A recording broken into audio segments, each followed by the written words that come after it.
Good morning, everybody. Today I wanted to ask what your strategy is. So I hope to have lots of comments and interactions below. Really what I'm talking about here is in the rental real estate world, for rental properties, as you're building your portfolio, what's your strategy? Because really the strategy should actually depend on then, or direct how you're purchasing properties, how you're analyzing them, what types of things you're looking for.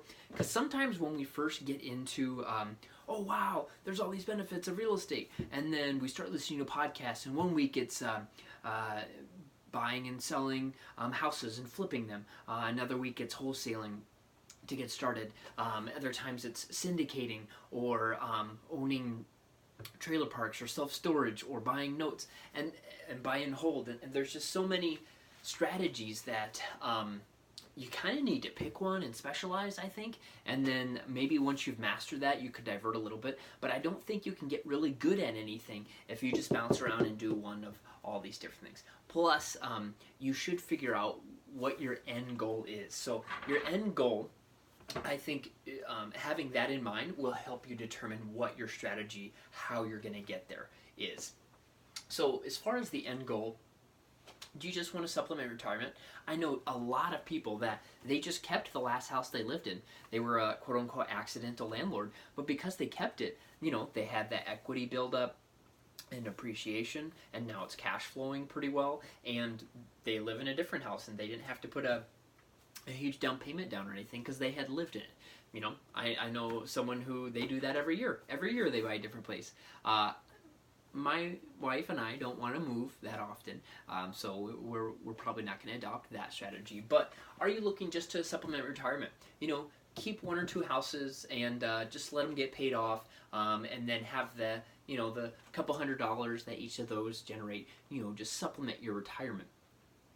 So you have the Social Security and your benefits, but then also have the cash flow from rentals. Is that your strategy? I've heard of maybe someone wants to buy 10, and then after 5-10 years, once they've appreciated, then they would sell 5 of them, and then use that to pay off the other 5, so that they have 5 paid for rentals. That's not probably going to be a crazy amount of cash flow or a crazy amount of wealth, but that actually would probably make you very secure. And so that could be a really nice strategy. Do you want to replace your income? So then are you not worried about or so focused on appreciation, but more focused on the cash flow? Because sometimes if you're focused so much on the cash flow and not so much the appreciation, it's definitely a scale. 100% appreciation means probably no cash flow, maybe even negative cash flow. But you could have the nicest house on the block in the nicest neighborhood, and it's just appreciating, and you can get wealthy off that. At the same time, on the other side with the super high cash flow, if it's going to be so high of cash flow, then maybe you're in a war zone to where you have to pick up the check and you don't feel comfortable going there at night. And so are you trying to replace your income? Because if you're trying to replace your income, then cash flow is definitely a strategy. Some of these you can combine, because if you want to supplement your retirement, you can do that, but then this is a closer timeline as far as replacing your income. So what is your rat race number? A lot of us know what we're talking about there. For you to be able to retire early, is it 2,000, 5,000, 10,000, or 20,000? What is your number? Or do you actually want to build an empire? Okay, so do you want 100 units? Maybe if you need to build 20 to or more, or 10,000+ a month, maybe you are going to actually be building an empire. An empire could probably be whatever you want to call it, but a lot of us on here that are talking and said, hey, I want to build my own empire.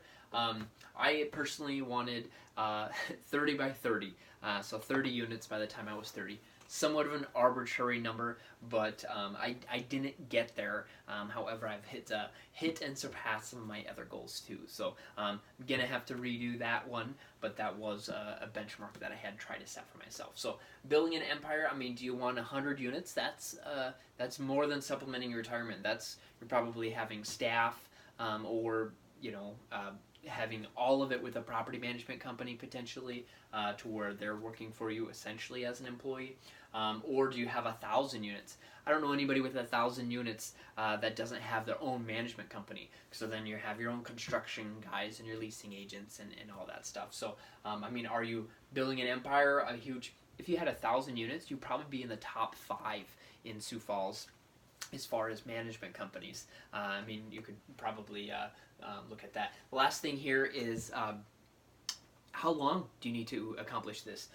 Do you need to get this done in 5 years as far as supplementing your retirement, replacing your income, or building your empire? Or are you 20 years old and you're shooting for when you're 60 and you got 40 years? Well, in that case, with that longer time horizon, you could just buy one a year, and in 40 years, I mean, you have 40 units that might be paid for and all that stuff. So